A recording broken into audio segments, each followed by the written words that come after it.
Oke.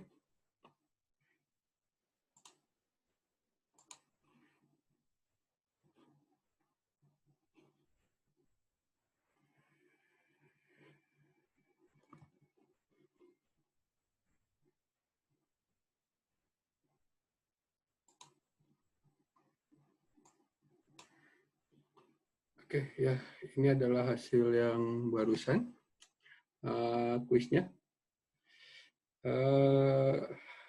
Ada yang dapat benar semua, Dina. Oke, dan nomor 2 Angelus Manau 80%. Dan lumayan bagus lah saya lihat untuk bagi yang lebih dari 50%, saya anggap lumayan bagus ya. Untuk 10 besar lebih dari 50%. Oke, sekilas seperti itu. Oke, kita bahas lah ya. Kita bahas sekilas. Sebentar ya, saya persiapkan dulu. Oke, kita mulai. Oke, ya. Bisa dilihat di sana. Ini apa Microsoft Word saya? Bisa, Pak. Bisa ya. Oke. Ya, oke. Di pertanyaan pertama di sini ada 15 soal. Oke, kita bahas pelan-pelan. Nanti kalau ada yang mau kita diskusikan bersama ya. Oke. Jadi ini terkait dari beberapa mata kuliah gitu ya, dari awal belajar seperti infeksi 1, ada juga terkait metalurgi dan lain sebagainya. Oke, kita mulai dari yang pertama. Oke, ya, saya perbesar dahulu. Oke, yang manakah dari proses di bawah ini yang rentan terjadi solidification crack atau retak akibat pendinginan ya, retak akibat pendinginan. Oke, dari semua proses ini manakah yang paling rentan terjadi retak pendinginan? Solidification crack ini adalah retak apabila kita udah selesai ngelas ya, nanti dia perlahan dia mendingin dari cair jadi beku, habis itu dingin. Nah, selama proses dingin itu maksudnya nggak dingin kayak es ya, tapi dingin dari 1500 derajat Celcius sampai ke temperatur kamar gitu ya. Terus tiba-tiba retak gitu. Situ retak. Oke, menurut menurut literatur dan memang seperti yang kita ketahui, retak seperti itu paling sering terjadi adalah kalau prosesnya adalah SAW, submerged arc welding. Kenapa ini bisa terjadi? Karena kita tahu kalau SAW itu pertama, dia sekali ngelasnya besar ya. Ngelasnya besar gitu dan ininya banyak, jadi itu rentan terjadi. Oke, rentan terjadi. Terus kedua, biasanya kadang-kadang ya kalau semua metalnya ada sulfur, terus ini depth sama lebar. Kedalaman sama lebar rasionya ini kalau terlalu besar, dia bisa juga bisa terjadi retak. Nah, ini sering terjadi di SAW biasanya. Di SAW kadang-kadang rasio antara dalam sama lebarnya terlalu besar. Jadi nanti dia terlalu dalam. Kalau terlalu dalam nanti bisa mudah untuk retak. Oke ya, ini nomor 1. Nomor 1. Bisa dipahami? Bayangannya gini aja, las yang paling besar tuh mana gitu ya, isiannya paling banyak. Nah, isiannya paling banyak dari semua jenis las. Ini SMAW, ini TIG, dan ini SAW. SAW kan kalau sekali ngelasnya bisa banyak sekali dan besar sekali ya. Dan sekali banyak dan besar itu biasanya lebih rentan untuk terjadi retak. Oke ya. Bisa dipahami? Gimana rekan-rekan semua? Bisa ya? Oke. Bisa, Pak. Oke. Nah, biasanya kalau SAW nanti dia retaknya biasanya terjadi di center line. Center line itu di tengah-tengah lasannya. Tengah lasannya ya. Oke. Lanjut ya. Berikutnya, apabila ada pertanyaan ini. Bentar ya, saya coba. Oke. Hydrogen cracking. Oke. Itu biasanya disebut juga cold crack.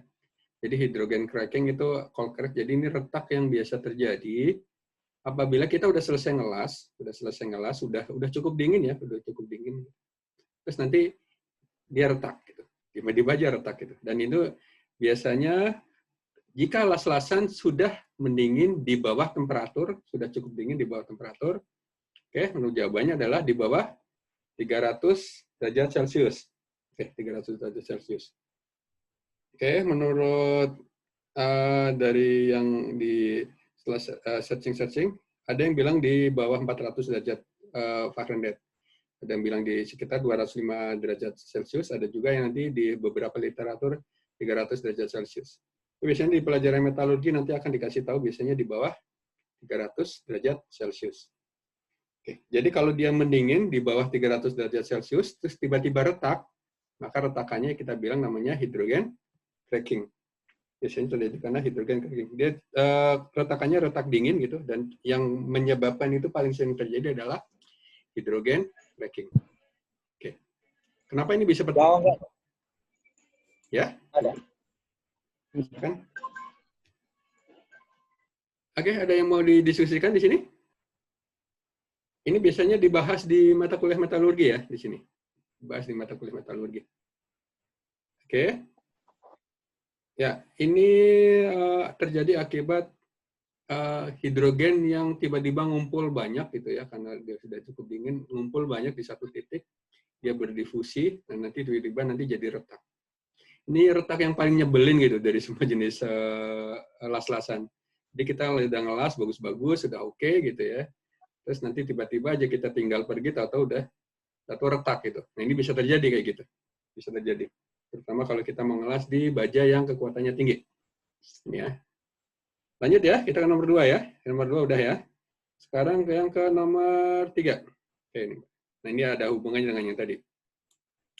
Inspeksi untuk hidrogen cracking atau retak yang tadi udah kita jelaskan, kadang-kadang itu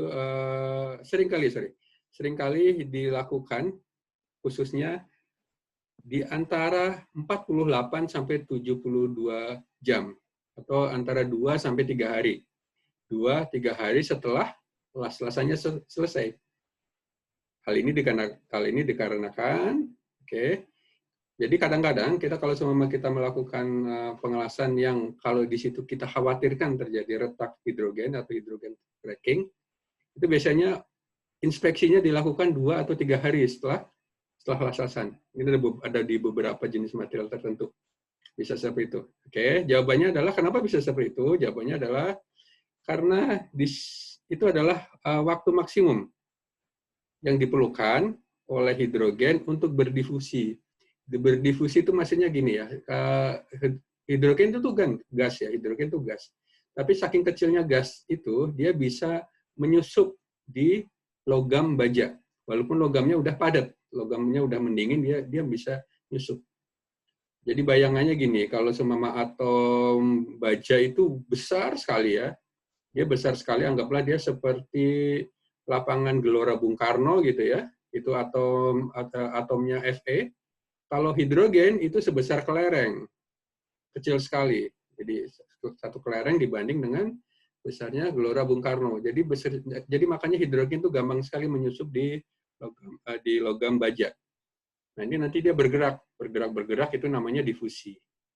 Nah, kadang-kadang bergerak, nanti dia ngumpul, tahu-tahu bisa tekanannya jadi tinggi. Tekanannya tinggi, itulah nanti kadang-kadang bisa terjadi tekanan tinggi, bisa terjadi namanya retak yang diakibatkan oleh hidrogen. Oke. Nah, untuk dia bisa nyusup dengan jalan-jalan gitu menurut percobaan dan setelah diteliti, dia bisa sampai 2 atau 3 hari. Bisa sampai 2 atau 3 hari. Jadi kadang-kadang kalau ngelas itu untuk yang dikhawatirkan terjadi hidrogen cracking, kita inspeksinya visual ya, inspeksi visual dilakukan 2 atau 3 hari. Ini biasanya khusus untuk logam-logam tertentu saja. Logam-logam tertentu saja. Oke? Ya bisa dipahami ya? Oke, bisa dipahami? Atau masih perlu kita jelaskan? Gimana rekan-rekan semuanya? Lanjut, Pak. Lanjut ya. Oke, kita lanjut ya. Oke, berikutnya mengenai preheat. Nah, kita tahu di sini preheat seringkali dilakukan pada sambungan baja yang dia memiliki high hardenability atau bajanya baja yang bisa dikeraskan, baja-baja yang bisa dikeraskan. biasanya dilakukan preheat. Jadi gini, kadang-kadang kalau kita mengelas material tertentu, karena dia saking mudahnya untuk gini, kalau materialnya itu bisa dikeraskan dan mudah dikeraskan gitu ya, maka kalau materialnya keras itu nanti rentan terjadi retak. Kalau material itu keras itu rentan terjadi retak. Saya ulangi ya, kalau semua materialnya keras maka dia rentan terjadi retak. Gimana caranya biar nggak retak? Maka biasanya dilakukan di pengelasan.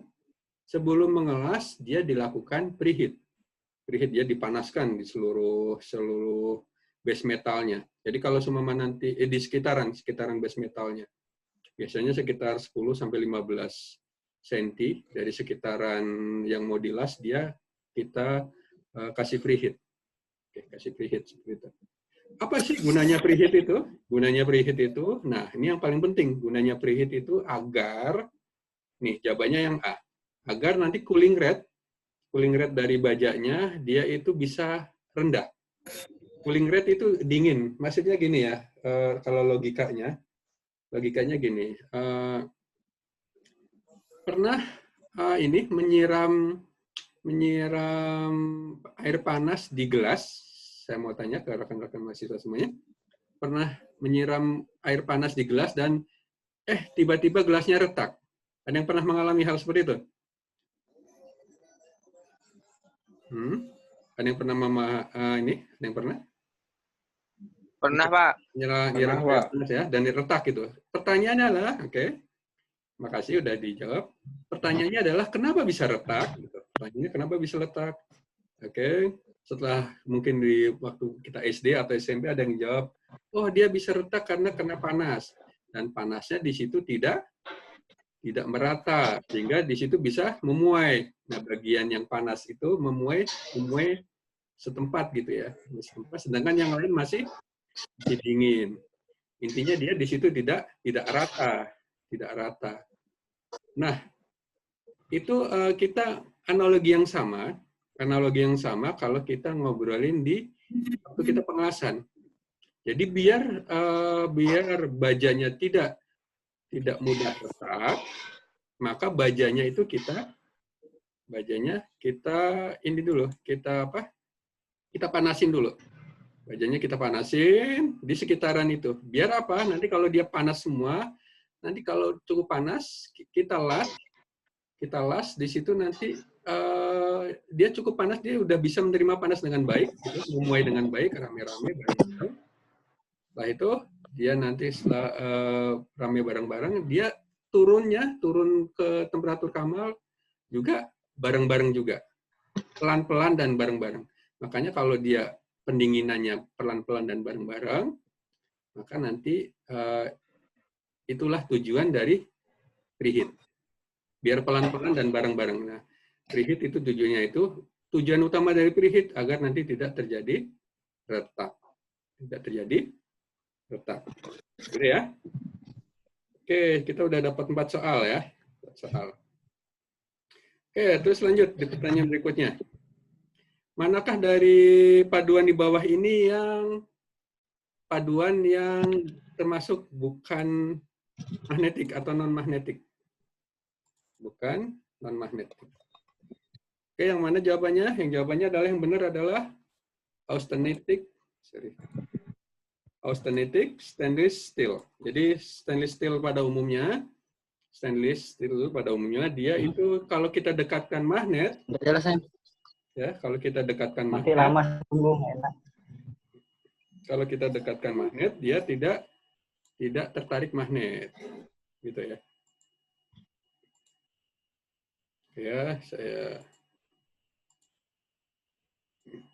jadi kalau intinya ini, material yang tidak tertarik magnet itu biasanya kalau di baja ada kata-kata tulisan austenitic. Kalau austenitic itu berarti dia tidak ditarik magnet, atau kita bilang non magnetik. Jadi kalau kita dekatkan magnet dia tidak terpengaruh oleh magnet. Tapi kalau yang lain, kalau Fe-nya masih banyak ini kayak 4%, 12% kromium, 9% nikel, ini masih bisa ditarik magnet. Oke ya. Lanjut ya, ini contohnya kalau magnetic grade, maka dia salah satu sifatnya adalah non-magnetic.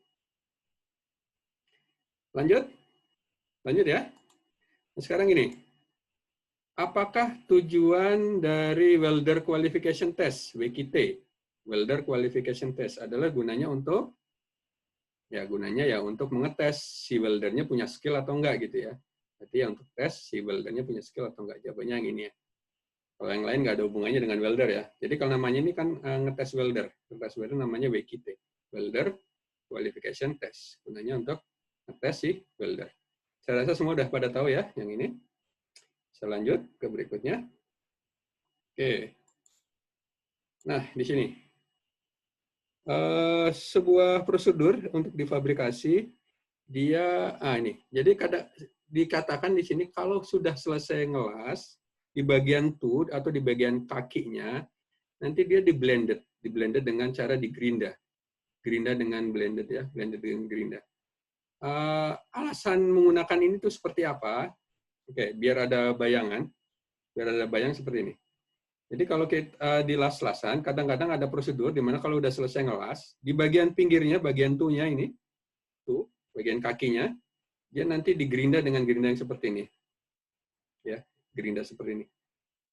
Nah, apa sih gunanya pakai gerinda seperti ini? Kadang-kadang, nah nanti begitu nanti hasil selesai di bagian kakinya nanti agak sedikit terjadi apa ya, kayak undercut yang besar, tapi bukan undercut nih kita bilang ya. Kakinya dia ini apa? Terpotong atau bukan terpotong, ya tertekan ya, tertekan. Sehingga nanti dia agak sedikit ada cekungan gitu ya. Jadi cekungan seperti ini. Ini kadang-kadang disengaja. Kenapa disengaja dibuat seperti ini? Oke, jawabannya adalah untuk meningkatkan atau improve dari umur fatik. Umur fatik adalah umur pakai nanti material pada saat digunakan. Umur pakai dari material. Jadi untuk meningkatkan umur fatik. Jadi nanti gunanya biar kalau di pinggiran ini, di tu ini, biasanya kalau nanti las-lasan udah dipakai itu biasanya kalau nanti terjadi kegagalan ya, terjadi retak atau apa, nanti dia sambungannya dia tidak berfungsi, kadang retak, paling sering sih retak ya. Itu terjadinya di mana? Terjadinya paling sering ada di bagian kakinya ini, di tu. Bagian pinggir di bagian tu ini. Nah, karena sering kejadian di situ, maka di sini diperbaiki, dibikin cekungan sekalian. Dicekung dengan cara ditekan pakai seperti ini. Dan ternyata setelah diteliti ini adalah kurva fatik ya, ini welded seperti ini. Nanti kalau dia menggunakan metode itu dia ininya naik, umurnya naik. Ini yang yang saya tunjukkan ini yang berwarna hijau. Di bawahnya yang merah ya, ini fully bore mesin. Nah ini kalau dia menggunakan ini, dia umurnya naik. Jadi nanti kalau seumpama nggak pakai ini, kalau seumpama dipakai buat di bangunan offshore, kena ombak, seumpama umurnya 10 tahun gitu ya. Dengan cara seperti ini, nanti dia umurnya bisa 15 tahun atau bisa 20 tahun. Masih bisa digunakan. Oke? Prosedur sederhana, tapi ini bisa untuk menjadikan umur las-lasan bisa lebih lama. Kita bilang untuk lebih lama namanya adalah fatik life. Fatik life-nya. Fatik life-nya seperti itu ya. Saya lanjutkan ya ke pertanyaan berikutnya. Oke, kalau ada yang mau bertanya silakan bertanya ya. Nggak apa-apa, kita diskusi bareng-bareng. Lanjut ya. Oke, sekarang gini. Kalau semua ada full penetration untuk single sided butt joint, kita bayangkan butt joint. Oke, butt joint, oke.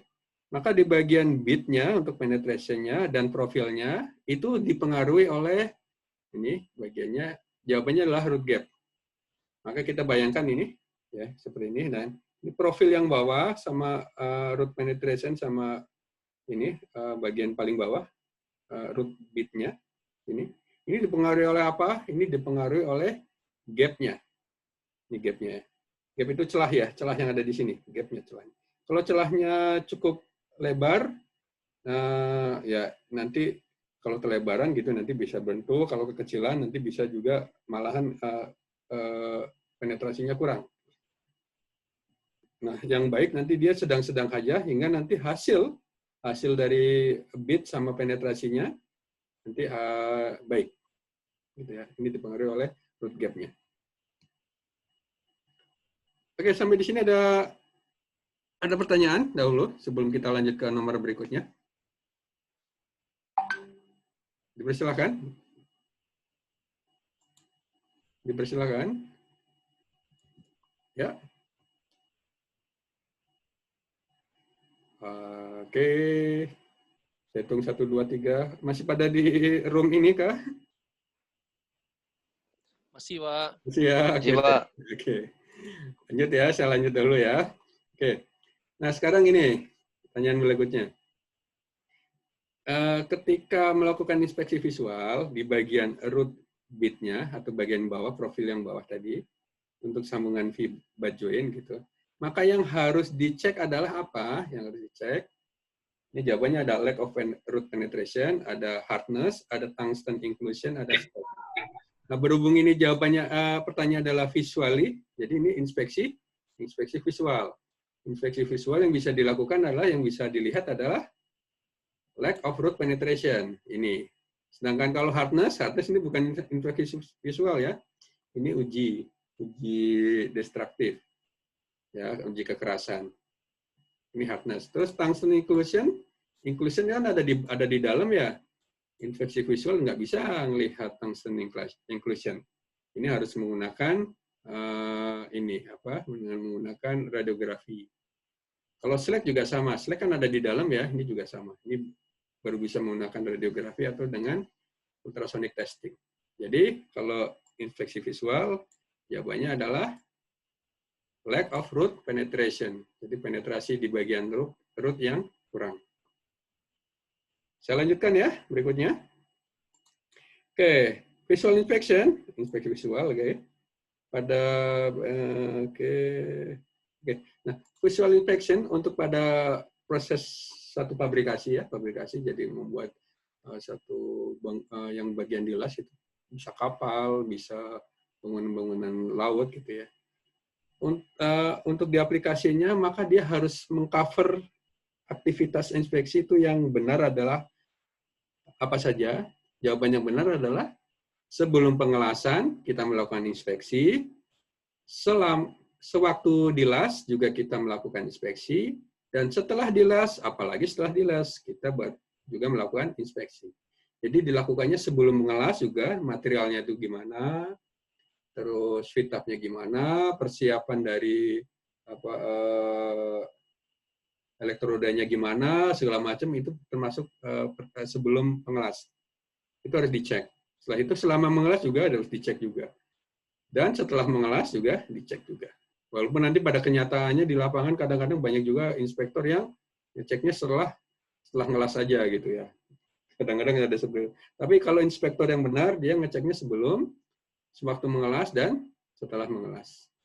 Yang benar ya, dilakukan semuanya. Oke. Lanjut ya. Oke, jadi ini untuk yang fabrikasi ini. Jadi sebelum mengelas, selama waktu mengelas dan setelah mengelas. Itu harus dicek. Lanjut, pertanyaan berikutnya. Incomplete root penetration. Oke, jadi kalau ada incomplete root penetration, jadi pada sambungan V-butt join ya, itu disebabkan oleh, jadi incomplete root itu, nah kayak gini nih. Ini ya, ngelas tapi dia nggak nyampe ke penetrasinya, nggak nyampe ke bawah, nggak nyampe ke bawah. Ini ya. Ngelas cuma nggak sampai bawah. Kalau kayak ini kan otomatis reject ini ya. Penetrasinya kurang. Nah ini akibat pertama ini, gap-nya kekecilan ya. Jadi gap-nya kekecilan. Atau kalau nggak gap-nya kekecilan, phase-nya ketinggian. Jadi dibilang ini excessive root phase. Nah jadi phase dari root phase-nya dia ketinggian. Kalau ketinggian ini bisa terjadi besar. Terus yang kedua, nah ini. Dan juga kalau current-nya atau ampere-nya di setting terlalu rendah. Ya kalau kita ngelas ampere-nya terlalu rendah, ya nanti cairannya nggak bisa nembus cukup sampai ke bawah. karena arusnya terlalu rendah. Nah, jawabannya di sini ada dua, jadi excessive root phase atau root phase-nya terlalu tinggi ya, atau bisa juga settingan dari arusnya terlalu rendah. Jawabannya yang ini, yang ada jawabannya. Excessive kelebihan root phase dan ada juga arusnya terlalu rendah. Oke, nah ini contoh incomplete root penetration seperti ini. Kalau kita menemukan seperti ini, kalau kita lagi inspeksi, langsung reject ya ini ya, langsung reject, harus di repair. Oke, saya lanjut berikutnya pertanyaannya. Incomplete root fusion kalau pada sambungan yang sama, nah, incomplete root fusion seperti ini nih. Jadi ada, kalau tadi incomplete root penetration ada di dua sisi, kalau incomplete root fusion biasanya di satu sisi dia kurang isinya di satu sisi, gitu seperti ini. Ini kenapa bisa terjadi seperti ini? Ini salah satunya adalah kalau arc-nya atau apinya terlalu panjang. Bisa juga kalau gap-nya terlalu kecil, salah polaritas, atau weldernya nih sudutnya nggak tepat dan sebagainya. Oke. Dan ini jawabannya kalau di kasus di soal yang barusan adalah kalau arc-nya terlalu panjang. Arc-nya terlalu panjang. Jadi kalau ngelas dia dipepetin saja, dipepetin sampai ke root bagian dalam. Jangan terlalu panjang. Kalau terlalu panjang takutnya nggak bisa ngisi rootnya. Oke. Lanjut ya. Lanjut. Oke. Siap. Nah, sekarang ini. Nah, ini cukup menarik pertanyaan ini. Ketika kita melakukan inspeksi visual pada bagian face, jadi bagian face itu bagian yang bagian atas, bukan di bagian las-lasan ya, bagian itu. Ya bagian las-lasan juga termasuk, di bagian permukaan lah, di permukaan untuk pada yang sudah dilas. Oke. Cacat berikut yang consider itu dipertimbangkan termasuk cacat yang serius, paling serius dari semua yang ada di sini. Yang paling serius dari semua yang ada di sini itu yang mana? Pertama kita bahas kalau kelebihan weld metal. Kita tahu kalau weld metal di inspeksi visual kalau standarnya Amerika biasanya 3 mili ya. 3 mili gitu. 3 mili. Kalau semua di atas 3 mili reject gitu ya. Nah, ini kalau semua dia kelebihan itu ya reject aja. Apakah itu serius? Ya nanti dulu gitu. Ini kalau kelebihan ketinggian cappingnya lebih dari 3 mili ya itu reject. Tapi apakah itu serius? Itu nanti dulu. Terus kedua, kalau semua di bagian start awalan kita mengelas, dia di situ terjadi porosity, ada lubang kecil. Itu nggak boleh juga. Tapi apakah ini serius? Nanti dulu. Terus ketiga ada spatter ya. Kita kalau ngelas banyak spatter kiri kanan. Kadang-kadang kalau arusnya ketinggian atau arc-nya juga ketinggian segala macam suka terjadi spatter. Spatter juga nggak boleh banyak-banyak ada ya. Tapi apakah ini masih diperbolehkan? Ya masih diperbolehkan pada batas tertentu. Nah ini yang repot. Kalau ada arc strike. Nah arc strike ini maksudnya kayak gini nih arc strike nih. Kadang-kadang kita nyoba aja di pinggiran dari las-lasan ya untuk nyoba api gitu ya. Nyoba api. Nah, arc strike ini kalau semua dipublikasi ini bisa serius. Terutama kalau kita mengelas baja dengan kekuatan tinggi. Kenapa bisa serius? Arc strike sedang kita nyoba-nyoba ya, cedak gitu. Karena biasanya kadang di arc strike ini nanti di situ bisa easy lead to crack. Jadi di situ bisa mudah untuk kita bilang lead to crack itu mudah untuk retak, mudah untuk terjadi retak. Kenapa bisa terjadi retak? Karena pada saat kita coba-coba elektroda gitu ya, ceret gitu ya. Di sini tuh panas, tapi panasnya lokal, tapi sekitarannya dingin. Panasnya lokal ini sudah dingin. Nah, kita tahu tadi kalau pada saat kita menuangkan di gelas pakai air panas dia bisa retak gitu ya. Di sini pun bisa dimungkinkan hal yang sama. Pada saat kita arc strike gitu ya, kita coba. Kadang-kadang di sini ada terjadi retak-retak mikro, retak-retak ukuran kecil. Nah ini yang bahaya. Dan dari semua jenis cacat, kita tahu cacat yang paling dihindari di pengelasan itu adalah cacat retak. Nah, di sini yang terjadi retak adalah dimungkinkan terjadi retak adalah arc strike. Jadi jangan main-main dengan arc strike ya. Di sini kadang-kadang bisa terjadi retak di sini. Retaknya mikro, tapi ya kalau nanti dipakai ya kadang-kadang repot juga di sini bisa terjadi awal retakan ada di situ. Oke. Oke ya. Seolah-olah sepele, tapi ini sekali lagi ini hal yang kalau bisa jangan terjadi. Ya, jangan terjadi. Kalau material, apalagi kalau materialnya material karbon dengan kekuatan tinggi, high strength. High strength ini udah nggak boleh nih. Kalau jadi inspektor ini harus di-repair. Gimana cara nge-repairnya? Digerinda dahulu, diisi, setelah diisi baru melakukan MTPT gitu ya, bisa menemukan penetran atau magnetic testing untuk memastikan di situ nggak ada retakan. Nggak ada retakan, oke? Tidak, bisa. Ribet ya untuk prosedurnya. Oke, lanjut di soal berikutnya. Slack inclusion atau inklusi dari slack. Oke. Ini bisa terjadi ini bukan is, tapi terjadi di proses yang mana? Bisa terjadi di proses SMAW ya. Dan SMAW kalau di Eropa namanya adalah MMA, Manual Metal Arc. Ini nama lain dari SMAW. Nama lain dari SMAW. SMAW. Ini ya, MMA.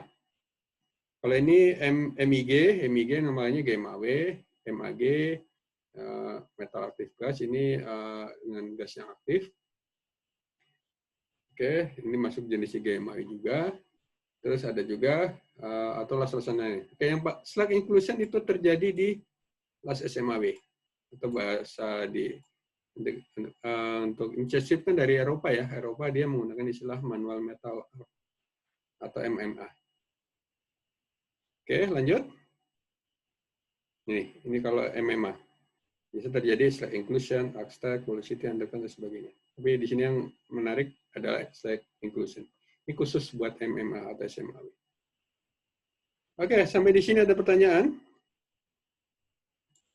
Oke, ada pertanyaan atau ada yang mau kita bahas? Dipersilahkan. Silakan kalau ada yang bertanya atau udah lanjut, Pak. Ya, udah selesai soalnya, udah 15 soal kita udah bahas. Oke. Silakan kalau ada yang mau kita diskusi. Ya, sebenarnya ini mata kuliah ini apa ya? Ya, karena ini kita review ya di banyak mata kuliah yang lain. Sambil silakan kalau ada yang mau berdiskusi.